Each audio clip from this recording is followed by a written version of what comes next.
온누리교회 성도 여러분, 안녕하십니까? 주님의 말씀을 함께 나누며 떨어져 있지만 더 가까워지는 시간, 우리 시간입니다. 5월 26일 화요일 아침입니다. 오늘도 하나님 앞에 나온 우리 성도님들 주님 이름으로 축복합니다. 잠시 기도하겠습니다. 하나님 아버지, 주님 앞에 오늘도 나왔습니다. 날이 새자마자, 눈을 뜨자마자 하나님 앞에 나온 우리 성도들 주님 기억해 주시고 오늘도 말씀의 은혜로 풍성히 채워 주시옵소서. 신명기 말씀을 우리가 받고 있는데 이스라엘에 주신 말씀이지만은 그 하나님의 그 말씀의 그 뜻은 또 지금도 우리에게 변함없이 적용되고 있습니다.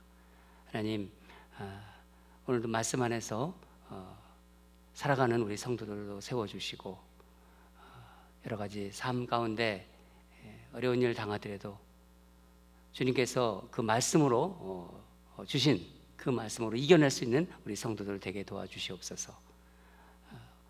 여러 가지 어려운 가운데 있는 성도들 주님의 말씀을 위로받고 또 정말 힘을 얻어서 넉넉히 그렇게 살아갈 수 있도록 오늘도 주님께서 복 주시고 또 주님 붙잡아 주셔서 그런 하루가 될 수 있도록 도와주시옵소서. 감사드리며 예수님 이름으로 기도합니다. 말씀 보도록 하겠습니다. 5월 26일 화요일 신명기 말씀입니다. 신명기 24장 1절에서 13절입니다. 신명기 24장 1절에서 13절 다 찾으신 줄 알고 같이 읽도록 하겠습니다. 시작. 사람이 아내를 맞이하여 데려온 후에 그에게 수치되는 일이 있음을 발견하고 그를 기뻐하지 아니하면 이혼 증서를 써서 그의 손에 주고 그를 자기 집에 내보낼 것이요 그 여자는 그의 집에서 나가서 다른 사람의 아내가 되려니와 그의 둘째 남편도 그를 미워하여 이혼 증서를 써서 그의 손에 주고 그를 자기 집에서 내보냈거나 또는 그를 아내로 맞이한 둘째 남편이 죽었다 하자 그 여자는 이미 몸을 더럽혔은즉 그를 내보낸 전 남편이 그를 다시 아내로 맞이하지 말지니 이 일은 여호와 앞에 가증한 것이라. 너는 네 하나님 여호와께서 내게 기업으로 주시는 땅을 범죄하게 하지 말지니라. 사람이 새로이 아내를 맞이하였으면 그를 군대로 내보내지 말 것이요 아무 직무도 그에게 맡기지 말 것이며 그는 1년 동안 한가하게 집에 있으면서 그가 맞이한 아내를 즐겁게 할지니라. 사람이 맷돌이나 그 윗짝을 전당 잡히지 말지니 이는 그 생명을 전당 잡음이니라. 사람이 자기 형제 곧 이스라엘의 자손 중 한 사람을 유인하여 종으로 삼거나 판 것이 발견되면 그 유인한 자를 죽일지니 이같이 하여 너희 중에서 악을 제할지니라. 너는 나병에 대하여 삼가서 레위 사람 제사장들이 너희에게 가르치는 대로 내가 힘써 다 지켜 행하되 너희는 내가 그들에게 명령한 대로 지켜 행하라. 너희는 애굽에서 나오는 길에서 네 하나님 여호와께서 미리암에게 행하신 일을 기억할지니라. 네 이웃에게 무엇을 구워 줄 때에 너는 그의 집에 들어가서 전당물을 취하지 말고 너는 밖에 서 있고 내게 꾸는 자가 전당물을 밖으로 가지고 나와서 내게 줄 것이며 그가 가난한 자이면 너는 그의 전당물을 가지고 자지 말고 해 질 때 그 전당물을 반드시 그에게 돌려줄 것이라. 그리하면 그가 그 옷을 입고 자며 너를 위하여 축복하리니 그 일이 네 하나님 여호와 앞에서 네 공의로움이 되리라. 아멘.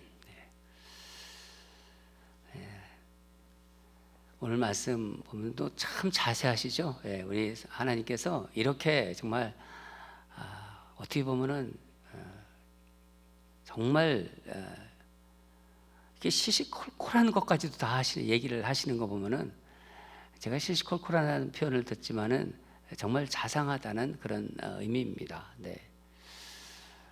이 마음 속에 하나님의 이 말씀을 하시는 하나님의 마음 속에 우리를 좀 이렇게 높은 수준으로 기대하시는 그런 마음이 있는 것 같아요. 너희들은 내 자녀다. 너희들은 이렇게 살아라 하는 그런 의미가 들어가 있는 것 같습니다. 그래서 오늘 말씀 제목을 하나님은 우리에게 높은 수준을 기대하십니다 하는 제목을 정했습니다. 이 말씀 제목을 또 생각하시면서 말씀을 듣도록 하겠습니다. 여러분, 어느 사회가 수준이 있느냐 또 그렇지 못하냐를 보면은요, 무엇을 이렇게 보면 될까요? 그래서 그 사회가 좀 수준이 있는 사회다, 그렇지 못한 사회다. 무엇을 보면 알 수 있을까요? 사회의 그 약자들을 어떻게 대하는지를 보면은 압니다. 미국이라든가 또 유럽의 뭐 다는 그렇지 않지만 일부 그 북유럽 국가들이 또 스위스라든가 이런 어떤 그런 나라들이 그래도 수준 높은 나라라고 하는데 왜 그러냐? 상대적으로 다른 나라보다 연약한 사람들에 대해서 사회보장 제도나 그런 것들이 또 어떤 그들을 위해서 연약한 자를 위해서 신경을 쓰는 일이 다른 나라보다 더 잘 되어 있고 더 아주 세밀하게 되어 있기 때문입니다. 인간의 역사를 보면은요, 법이잖아요. 이 법은 주로 힘 있는 자들의 편이었다는 것을 알 수 있습니다. 왜냐하면 이 법을 만들 때 주로 힘 있는 자들이 법을 만들었기 때문입니다. 그러나 우리 하나님께서 만드신 이스라엘 백성들이 가나안 땅에 들어가서 지켜야 할 법들, 이 법은요 토라인데 사회적인 약자, 그러니까 여자죠. 그 당시 여자는 약자입니다. 또 가난한 자, 경제적으로 약한 자죠. 병자들, 이 병자들을 돌보는 것을 강조하고 있어요. 오늘도 말씀 보면은 다 그런 내용이 있지 않습니까? 우리가 신명기를 우리가 살펴보고 있는데 이 법 얘기예요. 사실은 법은요 좀 딱딱해요. 제가 늘 아침마다 이렇게 기도합니다. 하나님, 우리 신명기를 지금 우리가 묵상하고 있는데 우리 성도들이 이 법을 이렇게 공부하는 건 아니지만은 묵상하면서 너무 딱딱하다, 그런 마음이 들지 않게끔 해주세요. 어차피 법은 좀 드라이하고 딱딱해요. 그렇지만은 그래도 하나님의 마음을 우리가 알아가는 거기 때문에, 또 하나님의 스피릿을 알아가는 거기 때문에 하나님 잘 전할 수 있도록 저를 사용해 주세요. 그렇게 제가 기도합니다. 여러분, 제 마음이 어떤 마음인지 아시겠죠? 딱딱해 너무. 그래도 하나님의 말씀이에요. 항상 하나님의 말씀은요 정말 이렇게 어떤 때는 정말 가슴에 확 닿을 때도 있고요, 어떤 때는 정말 너무 심하게 말씀하시네, 그럴 때도 있어요. 그래도 그것이 하나님 말씀입니다. 우리는 다 그것을 하나님 말씀으로 받아들여야 됩니다. 하나님께서 만드신 이스라엘 법은요, 사회 약자들 이런 사람들을 이제 생각하면서 배려하면서 만든 거라고 말씀드렸습니다. 본문을 대략적으로 한번 살펴보겠는데 1절부터 4절까지는 이혼 얘기합니다. 이혼. 그러니까 남자가 여자에게 이제 이혼 증서를 써가지고 이혼할 수 있다는 거예요. 또 이혼당한 여성은요 다른 남자, 그러니까 다른 이혼 증서를 가지고 있는 여자는 다른 남자와 재혼할 수도 있습니다. 그런 얘기입니다. 5절은요 이제 결혼했잖아요. 갓 결혼하여 신혼인 남자는 군대를 갈 수 있겠는데 군 복무 규정에 대해서 얘기하고 있습니다. 말씀하고 있습니다. 6절은 경제생활에 대해서 또 말씀하는데 담보에 대한 말씀입니다. 맷돌을 담보로 잡지 말라. 이따가 자세하게 좀 보겠는데 7절은 사람을 납치한 유괴범을 어떻게 할 것인가. 그 당시도 유괴범이 있었어요. 지금도 유괴범이 있지만 이 시대에도. 8절과 9절에서는요 나병에 관한 말씀이고 10절부터 13절까지 말씀은 이웃에게 돈을 빌려줄 때 담보물을 잡습니다. 이 담보물에 대한 것까지 아주 세세하게 지금 하나님께서 말씀해 주시고 있습니다. 저는 이 아주 자상하고 세밀하신 이 하나님의 그 하나하나를 묵상하면서 예수님께서 말씀하신 하나님에 대해서 예수님이 말씀하셨잖아요. 참새 한 마리 생명도 주관하고 계시다고. 우리의 머리털까지도 다 세시는 하나님이라고 말씀하신 게 그게 더 이렇게 실감적으로 다가오더라고요. 여러분들 그렇죠? 이야, 어떻게 이런 것까지 이렇게 다 말씀하셨을까? 머리털까지도 세시는 하나님, 이게 다가오지 않습니까? 먼저 이혼에 대한 말씀을 좀 보겠습니다. 여러분, 이 이혼, 그래서 결혼해가지고 이제 살다가 헤어지잖아요. 이혼이죠. 이혼에 대한 하나님의 생각은요, 한 남자와, 그러니까 결혼이죠. 제가 죄송합니다. 결혼에 대한, 그러니까 하나님의 생각은요, 한 남자와 한 여자가 한 몸을 이루는 거예요. 한 남자와 한 여자가 한 몸을 이루는 거예요. 지금도 이런 생각들이 흩어진 어떤 개념들이 요즘은 아주 이상한 얘기들이 많이 있습니다. 하나님의 결혼에 대한 생각은 바로 그렇다는 것입니다. 그러나 하나님은 결혼 생활에 예외를 허용하셨어요. 본래 하나님은 이혼을 허용한 것은 완전히 이혼을 허용한 건 본래는 아닙니다. 그렇지만은 어쩔 수 없이 정말 특별한 경우에 예외적으로 이혼을 허용하셨다는 거예요. 그게 바로 지금 이런 내용인데 1절을 보면 아내를 데려왔어요.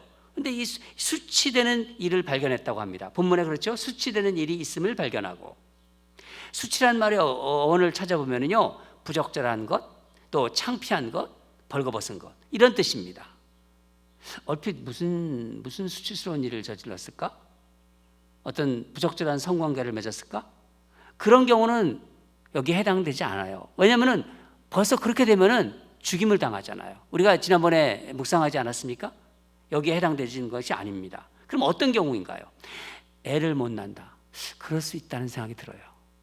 남성 위주의 사회이기 때문에 애를 못 낳으면은, 여자가 또 잘 때 심하게 코를 곤다? 그걸 못 참겠다, 남자가?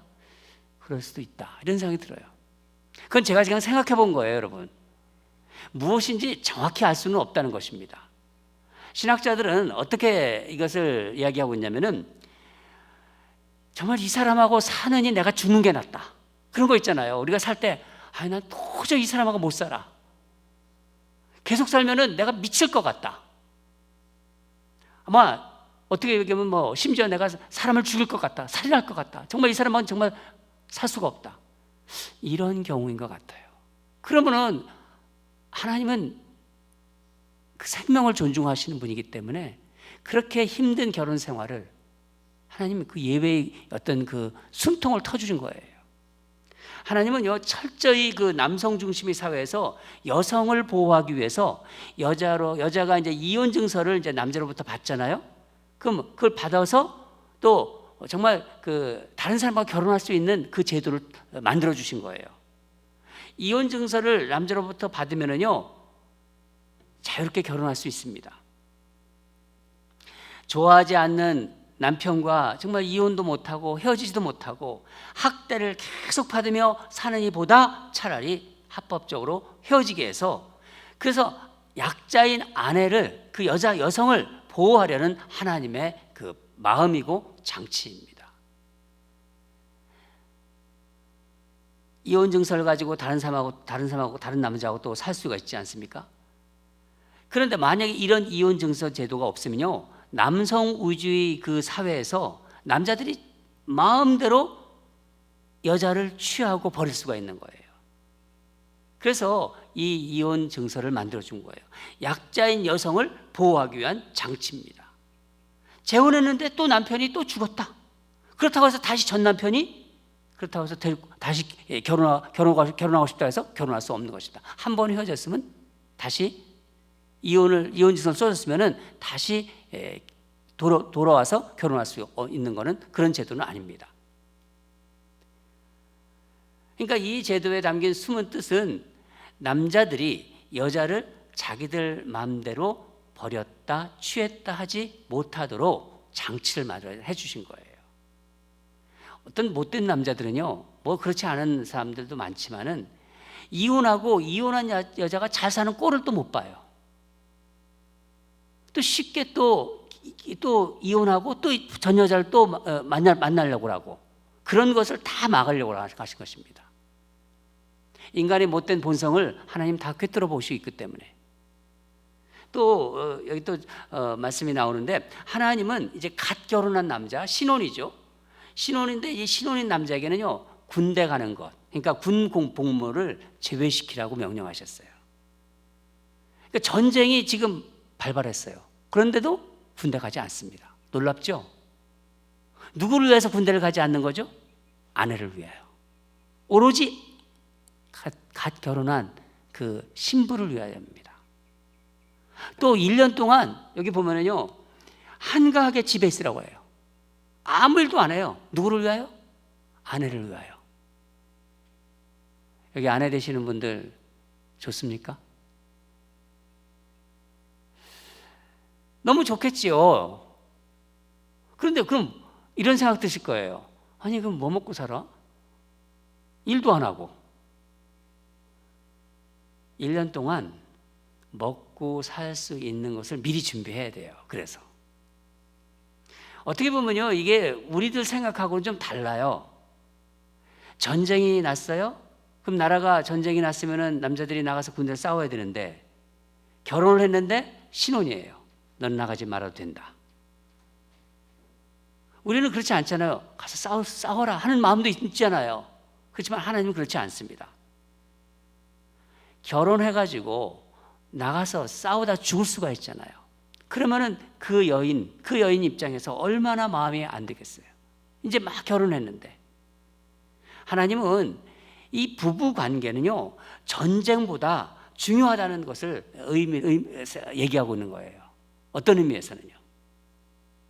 하나님은 이렇게 그 사회적으로 그 약자, 그 여자들의 억울한 일을 당하지 않도록 아주 세심하게 배려하셨다는 것입니다.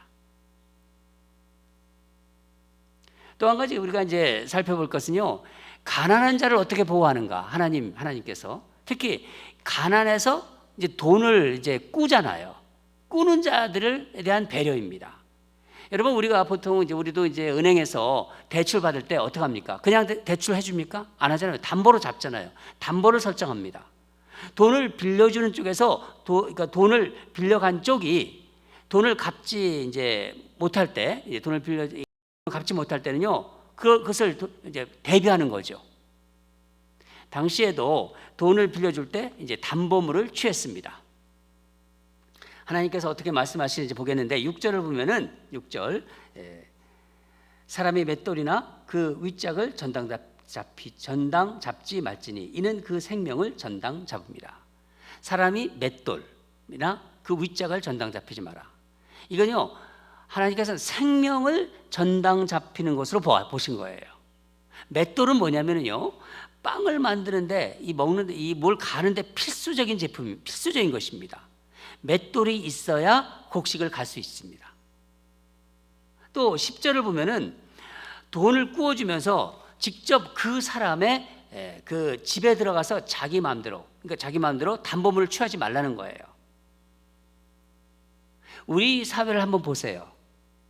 요즘은 한국 사회에서 전에 그런 일이 있었지만은 요즘은 어떤지 모르겠지만은 우리 사회는요 빚을 갚지 못할 때 뭐 빨간 딱지 막 붙이잖아요. 그리고 뭐 집다리가 와가지고 막 들어가서 막 물건 끄집어내고 그러지 말라는 것입니다. 지금 이 시대에 그런데 옛날부터 하나님은 이 이스라엘 이 가나안 땅에 들어갈 때부터 하나님이 이 제도를 마련해 주신 거예요. 빨간 딱지 붙이지 말아라. 네 마음대로 물건 가져가지 말아라. 어떡하나? 바깥에서 기다리고 있다가 꾸는 자가 가져다 주는 것을 받으라는 거예요. 담보물을 설정할 때도. 12절부터 13절을 보면은요, 당시 가난한 사람들은요, 주로 어떻게 하냐면 겉옷을 전당 잡아요. 이 겉옷을. 겉옷은요, 그 당시에 밤에 잘 때 이걸 덮고 잤습니다. 그러니까 이불의 역할을 한 것입니다. 이불로 이제 대용을 한 거죠. 만약에 겉옷을 담보로 잡히면요, 잡혔다. 그러면 해가 지기 전에 돌려주라고 말씀하십니다. 그러니까 가난한 사람들의 생존을 위한 필수품으로 이 겉옷이기 때문에 그것을 담보로 잡아서 생명을 위협하는 것을 막아주신 거예요. 8절부터 9절 보면요, 또한 이 나병과 같은 저주의 병도요, 하나님께서 얼마나 세심하게 배려하는지를 모르십니다. 배려하고 계신지를 우리는 알 수 있습니다. 여기서 미리암의 예를 드는데 왜 미리암의 예를 들었을까요? 모세의 동생 미리암이 모세의 어떤 권위에 도전했습니다. 그때 하나님이 벌을 내리셔서 미리암이 어떻게 되죠? 나병에 걸리게 됩니다. 그런데 미리암이 나병에서 회복될 때까지 이스라엘 전체가 이동하지 않고 계속 기다립니다. 그런 것을 말씀하시는 거예요. 병자에 대한 배려를 보여주시고 있는 것입니다. 여러분, 이스라엘은 지금 어떤 상황이냐면은 이 법이 만들어질 때 가나안에 들어가 가나안 거민과 정복 전쟁을 지금 코앞에 두고 있는 때예요. 이 법이 만들어질 때. 일반적으로 전쟁에서 승리하기 위해서는요, 강자들에게 관심을 더 집중하지 않습니까? 그러나 하나님이 보세요. 하나님이 어떤 마음을 가지시고 하나님의 시선은요, 이처럼 사회적인 모든 약자, 여자나 가난한 자, 병자를 그들의 마음을 그들을 어떻게 보살피는가 하는 것에 관심을 두고 있는 거예요. 하나님은 우리가 이 사회에 연약한 자들을 위해서 한 일을 하나님 기억하세요. 우리 그 하나님의 마음을 알아야 합니다. 돈이 없어서 전당 잡혔어요. 근데 그때 그 당시에 이제 그 이스라엘 굉장히 춥습니다. 그 추운 밤이 되기 전에 옷을 만약에 돌려준다면은 전당 잡힌 자가 돈을 빌려준 자를 이제 생각하면서 감사하는 마음이 들 거 아니에요. 다시 이제 옷을 돌려주면은. 그러면서 그 사람에 의해서 감사하면서 복을 빌지 않겠어요? 그 말씀이 나옵니다. 그 비는 그 복을 하나님이 그대로 이루어질 수 있게끔 해주신다는 거예요. 하나님은 그들의 비는 복을 받아주시겠다. 가난한 자에게 긍휼을 베푼 것이 하나님 앞에서 그의 의로움이 될 것이라고 약속하셨습니다. 하나님은요, 지금도 우리 사회가 이런 사회가 되기를 바랍니다. 바로 하나님을 믿는 우리 하나님의 자녀들, 우리들을 통해서, 그리스도인들을 통해서 이런 사회를 만들기를 원하십니다. 이게 수준 높은 사회예요. 약자를 배려하는 사회. 여성을 존중해야지고, 가난한 자를 인권을 취하지 않고, 마음대로 취하지 않고, 병든 자를 배려하는 그런 사회, 그 사회를 하나님은 우리에게 맡기신 겁니다. 우리에게. 바로 세상이 흉내낼 수가 없죠. 그 흉내낼 수 없는 수준 높은 하나님의 백성들이 만들어가는 세상입니다. 여러분, 오늘도 하나님의 그 마음을 알고 또 하나님이 원하시는 그런 사회를 알고 이 법이 담겨있는 그런 뜻을 알고 오늘도 하나님 자녀답게 세상 사람들과는 차원이 다른 그런 사람들로 살아가기를 주님으로 축원합니다. 다 같이 기도하겠습니다. 사랑하는 하나님 아버지, 이스라엘 백성들이 이제 하나님이 예비하신 가나안 땅에 들어갈 때 이제 정복 전쟁을 앞두고도 이렇게 연약하고 정말 힘없는 자들을 배려한 하나님의 그 관심, 그것을 이스라엘 백성들이 지금 듣게 하고 계십니다. 시대는 바뀌고 시대는 흘렀지만은 이 하나님의 정신이 아직도 우리에게 흘러오고 있고 그 마음이 우리에게 흘러오고 있음을 고백합니다. 사회적인 약자들을 정말 지금보다도 더 우리 주변의 그 연약한 자들을 지금 내가 해왔던 것보다도 더 이제는 하나님의 마음으로 바라보고 그들을 쳐다볼 수 있도록 하나님 우리에게 은혜를 베풀어 주시옵소서. 그저 말로만 하는 것이 아니라 우리가 할 수 있는 것을 할 수 있는 최선을 다해서 주님을 향한 마음으로 우리 그런 손과 발이 되어서 하나님을 기쁘게 하는 그런 우리 모두가 되게 하여 주시옵소서. 그것이 우리가 또 복받는 길인 줄 믿습니다.